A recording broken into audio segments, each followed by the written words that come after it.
2018 की तरह इस मरतबा उससे भी भयानक जो भी इलेक्शन के नताइज का सिलसिला था वो रुक गया। पाकिस्तान में लगभग रात को 3 बजे 4 बजे तक तो नताइज रुके हुए थे और उसके बाद फिर नतीजे आना शुरू हुए वापस।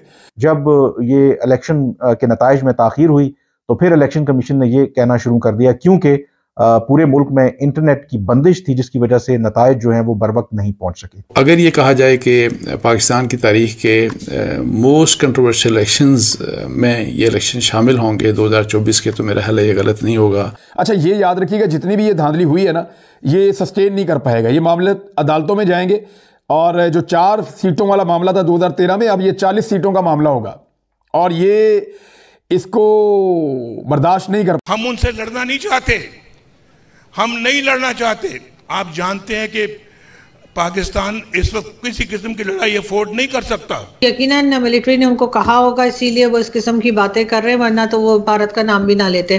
आज इंडिया में तो शायद लोग पाकिस्तान पे हंस रहे हैं, इस पे भी कमेंट कीजिएगा। वो देख रहे होंगे कि ये क्या तमाशा बने हुए हैं और कैसे कैसे सियासतदानों ने हमें कहां पहुंचा दिया है। हमने नारे लगाए कि हम इंडिया को तबाह कर देंगे, राइट।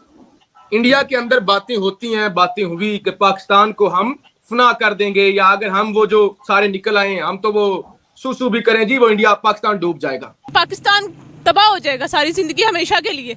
ये क्या बात कर रही है, हमेशा के लिए? हाँ जी, निजाम ही नहीं अच्छा होगा तो वो पाकिस्तान क्या रहेगा। ये जो डायरेक्शन है, ये क्या डायरेक्शन है हमारी कि सारा मुल्क अमेरिका के खिलाफ वोट दे रहा है, अमेरिका के वीजे भी लेना चाहता है, डॉलर भी लेना चाहता है। एस्टैब्लिशमेंट जिसमें के जाहिर है कि जजेस भी शामिल हैं और एजेंसीज भी शामिल हैं, वो इस वक्त भारत के साथ टर्म्स को बेहतर करना चाहते हैं। अफोर्ड भी नहीं कर सकते कि लड़ाई झगड़ा, जैसा कि आप जानते हैं कि अफगान बॉर्डर पे ऑलरेडी काफी टेंशन है ना इंडिया। फॉर्चुनेटली हम उस दौर में जिंदा हैं। हम इस वक्त एक ऐसा इलेक्शन होते हुए हमने देखा है कि जिसकी कहानी सुना करते थे हम कि 1970 में ये इलेक्शन हुआ था और उस वक्त शेख मुजीबुर रहमान ने इतनी सीट्स ली थी और कैसे क्लीन स्वीप किया था। और उसके बाद उस दौरान जो एक पॉलिटिकल सिनेरियो था, आज के दौर में इस इलेक्शन के दौरान हमें वही पॉलिटिकल टर्मोइल नजर आया। और फिर हमने ये देखा कि शेख मुजीबुर रहमान तो जेल से बाहर था, लेकिन कैदी नंबर 804 ने अपने 804 नंबर के सेल में बैठकर पूरे पाकिस्तान की आवाम को बाहर निकाला और अपने ओपोनेंट्स को शिकस्त फाश दी। भाई, कैदी नंबर 804 ने सबका धड़न तख्ता कर दिया। अब हो ये रहा है कि मिठाइयां तो लोगों ने खा ली, लेकिन साथ में ये भी कहा जा रहा है कि रुको जरा रुको, ठहरिए। इसकी वजह यह है कि हाफिज का हलवा तैयार हो रहा है। अब हाफिज का हलवा पाकिस्तान में बड़ा ही मजेदार किस्म का एक हलवा मिलता है और लोग बहुत शौक से वो खाते हैं। तो उस हलवे को कहा जा रहा है कि हाफिज का हलवा तैयार हो रहा है कि जनाब वो एक और अच्छी मिठाई तैयार हो रही है, तो मिठाइयां आप ना खाइए। इसकी वजह यह है कि इलेक्शंस में बहुत ज्यादा रिजल्ट्स में डिले हुआ है और हो रहा है, और कहा जा रहा है कि मासिव रिगिंग हो रही है इस वक्त। जो फरिश्ते हैं वो कैसे वोट डालते हैं, फरिश्तों के वोट डालने का टाइम आ गया है और फरिश्ते अपने वोट कास्ट करें। मैं तो सोच रही थी कि कोई तस्वीरें लेकर हम तक पहुंचे कि फरिश्ते कैसे नजर आते हैं वोट कास्ट करते हुए, हमें पता चले। लेकिन जो पीटीआई है उसकी तरफ से कहा जा रहा है कि अब उनको हराने की, उनके वो तमाम रिजल्ट्स के जिसमें वो जीत चुके हैं उसको अब लेवल प्लेइंग फील्ड पर लाने की कोशिश की जा रही है। यानी कि वो लेवल प्लेइंग फील्ड जो उनको नहीं मिली, अब उनके रिजल्ट्स को बाकियों के बराबर या उनसे कम लाने की कोशिश की जा रही है। तो देखें, ये तो हमें पहले ही पता था, ये कोई नई बात नहीं है, ये इसका अंदाजा था। आपको पता है कि पहला नतीजा, इलेक्शन का पहला रिजल्ट 10 घंटे के बाद अनाउंस हुआ है। आफ्टर 10 आवर्स पहला नतीजा अनाउंस किया गया, ऑफिशियली हम बात कर रहे हैं। और हुआ कुछ यूं कि ये जो एक फजा बनी कि इमरान खान की पार्टी तो खैर नहीं, इंडिपेंडेंट्स, अब तो जो इंडिपेंडेंट्स सबके सब जीत रहे हैं, वो इंडिपेंडेंट्स इसलिए कहला रहे हैं कि खान की पार्टी को तो निशान ही नहीं मिला बल्ला।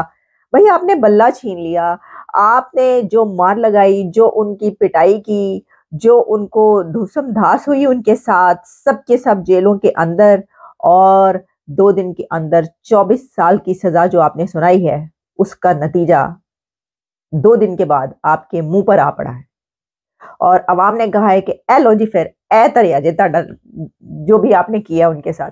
इलेक्शन से सिर्फ 1 या 2 दिन पहले खान को 24 साल की सजा देने की क्या जरूरत थी? मतलब कि इलेक्शन हो जाते उसके बाद भी दी जा सकती थी, या ये होता कि कुछ देर पहले दे देते। नहीं, एग्जैक्टली अपनी शिकस्त का एक सामान पैदा करने के लिए ताकतवर हलकों ने जो है ये किया और दिखाया कि हम कितने ताकतवर हैं। तो आगे से फिर अवाम ने बताया कि अवाम की ताकत के सामने कोई नहीं ठहरता सर, कोई नहीं ठहर सकता। ये जो है ना समंदर के बंद उन्होंने खोल दिए, दरियाओं के बंद नहीं टूटे, ये समंदरों के बंद टूटे हैं। अच्छा जनाब, अब हुआ कुछ यूं कि जो नवाज शरीफ थे वो जिस वक्त ये रिजल्ट्स आने शुरू हुए, यानी ऑफिशियली हम बात नहीं करें, वो तो पहला जो रिजल्ट है वो 10 घंटे के बाद आया, लेकिन जब टेलीविजन पर आपको पता है स्क्रीन पर चलना शुरू हो जाते हैं कुछ देर के बाद, जैसे जैसे वो फॉर्म 45 और 47 ये आ रहे होते तो वो चलना शुरू, तो एक ट्रेंड बन जाता है और उससे पता चल जाता है कौन जीत रहा है कौन हारा है। ये कोई फर्स्ट टाइम नहीं है ये जो बात की जा रही है, क्योंकि अब PMLN, पीपल्स पार्टी, दीगर जो पार्टियां हैं उनकी तरफ से बात की जा रही है कि देखिए अभी तो ऑफिशियली रिजल्ट अनाउंस नहीं हुए, तो PTI ने अपनी तरफ से ये एक ऐसी हड़बोंग बचा दी और इतना एक बड़ा बवाल खड़ा कर दिया कि वो जीत गई है, कि जिससे एक नैरेटिव बिल्ड हो गया कि ये तो PTI जीत गई। और तो बात यह है कि आप पिछले सारे इलेक्शंस उठा के देख लें पूरी दुनिया के, कुछ ही देर में जो ट्रेंड्स आ रहे होते हैं उसमें ये अंदाजा हो जाता है कि कौन जीत रहा है और कौन हारा है। लेकिन क्योंकि दूसरे कंट्रीज में ऐसा कोई चांस नहीं होता कि बाद में रिगिंग हो सकेगी, तो उनके लिए इतना बड़ा मसला नहीं है। अब हमारे मुल्क में तो ये बहुत बड़ा मसला है, क्योंकि उनको पता होता है कि थोड़ी देर के बाद RTS बैठ जाना है। और दिलचस्प बात ये हुई कि जो RTS 2018 में बैठा था उस वक्त को वो बता दिया गया था कि RTS बैठ गया है, और फर्क सिर्फ इतना है कि RTS अभी भी बिठाया गया या बैठा, लेकिन बताया नहीं गया, तो किसी को पता नहीं चला। वरना जो डिले हुआ है वो तो आवर्स, कई घंटों का डिले है।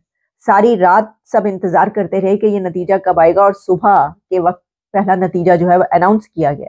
और जो मैं आपको ये बता रही थी, वहीं पे पहुंचते हैं कि कहानी के जिस वक्त ये रिजल्ट आना शुरू हुए, आज काफी एंगेजमेंट हुई, वो भी हंस रहे हैं हमारे ऊपर। आप क्या देख रहे हैं? Narendra Modi, doctor Jaishankar, international community कैसे देख रही है पर्टिकुलरली ये जो 2 दिन के इवेंट्स हैं? चीमा साहब देखें, मैं अज्यूम करना चाहूंगा कि आज हमारे भारतीय दोस्त क्या कर रहे हो, पहले हंसते होंगे फिर बाद में रोते होंगे। वो हंसते इसलिए होंगे कि ये क्या ड्रामा है यार, ये क्या हो क्या रहा है। रोते इसलिए होंगे कि हम तरक्कियों पे जा रहे हैं, पड़ोस में आग लगी हुई है, पड़ोस का कोई फ्यूचर ही नहीं है। एक ऐसा कंट्री जिसके साथ हमारा बॉर्डर अटैच है और वो फ्यूचरलेस है, होपलेस है, ये उनकी फीलिंग्स ये होंगी। दूसरा चीमा साहब, मैं ये बताना चाहूंगा कि इंटरनेशनल मीडिया इसको किस तरह रिपोर्ट करता रहा। सबसे पहले जब मेरी कल आंख खुली है, जब आप अर्ली स्टेजेस पे था, मैं बताना चाहूंगा आपको, वो कहते थे वहां सोल्जर ज्यादा है, वोटर कम है। फिर उसके बाद उन्होंने एक हल्का नंबर कराची का पोलिंग स्टेशन 81 मेंशन किया गया है कि 2 बजे के बाद तक वहां पे पोलिंग स्टार्ट ही नहीं हुई थी। आप ये समझते हैं ना, आपको ये सबसे बड़ा प्रॉब्लम है। पाकिस्तानी ये फराडिये जो है, इनको ये समझते हैं कि सारी दुनिया नाक में रोटियां डाल रही है, हम सबसे ज्यादा स्मार्ट हैं, हमने बेवकूफ IMF वाले पैसे देते हैं, हमने इनको बेवकूफ बनाया। ये आपका परसेप्शन IMF के बारे में ये है। आपके अफसरान, आपके ये जो जितने फराडिये किस्म के ये कई जो फॉरेन सेक्रेटरी क्वालिफाइड है ऑक्सफोर्ड के और ये सारे हार्वर्ड के, ये समझते हैं हमने IMF को बेवकूफ बनाया, ये नाक में रोटियां डाले। अगलों ने 81 पोलिंग स्टेशन कराची का मेंशन किया है कल इंटरनेशनल मीडिया पे। फिर उन्होंने कहा कि कई पोलिंग स्टेशन के ऊपर बैलेट ही खत्म हो गए थे। आप ये समझ रहे हैं कि सारा ड्रामा, ये people are not watching it. आप ये समझते नहीं है कि जब आप पासपोर्ट लेके अपना बाहर जाते हो तो थप्पड़ मुंह पे किस तरह पड़ते हैं, क्यों मारते हैं दुनिया, क्यों कहते हैं वो निकाल लेते हैं लाइनों से, आपको कहते हैं इधर आ जाओ भाई, क्यों आज कहते हैं, क्या वजह है? ये वजूहात है। तो चीमा साहब दर हकीकत मैं हमेशा ये कहता हूं, मैं वाहिद एक ऐसा इंसान हूं जो देख रहा हूं मुसलसल अमेरिका में देख के, और मेरी सारी जिंदगी का रिजल्ट ये है, Nations can not survive without nationalism.